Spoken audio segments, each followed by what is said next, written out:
determine the domain and range, we want to know for the domain what x values does the function take on, and for the range what y values. Looking at this graph from left to right, in the bottom left corner it goes down forever. So we know that we're going to have the domain defined for all values less than 4, which I've highlighted there on the x-axis. So I'm going to write the domain to be from negative infinity up through 4, but we do not include the 4 because of the open circle. As far as the range is concerned, we have no minimum value as we see on the far left, but the maximum value is at positive 4. Visually, it's all values as I'm superimposing it here on the y-axis, and so the range would be from negative infinity up to 4, but this time we would include the 4 because we are including that point there at 0, 4. Write the domain. Well, we know that 3a plus 4 is not allowed to equal 0, and therefore a is not allowed to equal negative 4/3.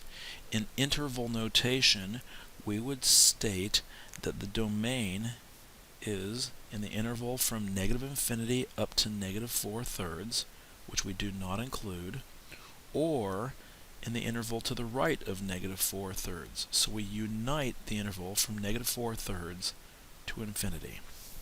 In this next problem, not only do we have a denominator, but we have a radical in the denominator.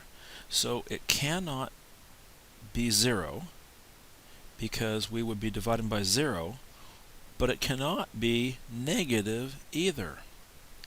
So we know then that 6 minus x must be strictly positive, 6 minus x greater than 0. Adding x to each side, we have 6 is greater than x, which we could rewrite as x is less than 6, and so our domain, written in interval notation, is from negative infinity to 6, and we use a parenthesis here because we do not include the 6 because 6 minus 6 is 0, and we'd have a 0 in the denominator. In an isosceles triangle, two angles are equal in measure. If the third angle is x degrees, write a relationship that represents the measure of one of the equal angles, a of x, as a function of x. Okay, this has got a lot of notation in it, but let's start by drawing a triangle. And we have two angles down on the bottom sides that are equal in measure. It tells us that the third angle measures x, which I will write up here, and these two angles down in the corner are going to be called a of x, as we're told in the problem. Now we know that in a triangle, the measures of the angles add up to 180. So I can add these up in an equation here, and it wants us to write this as a function a of x. We know we have two a of x's on the left, and we could subtract x on the right to get 180 minus x.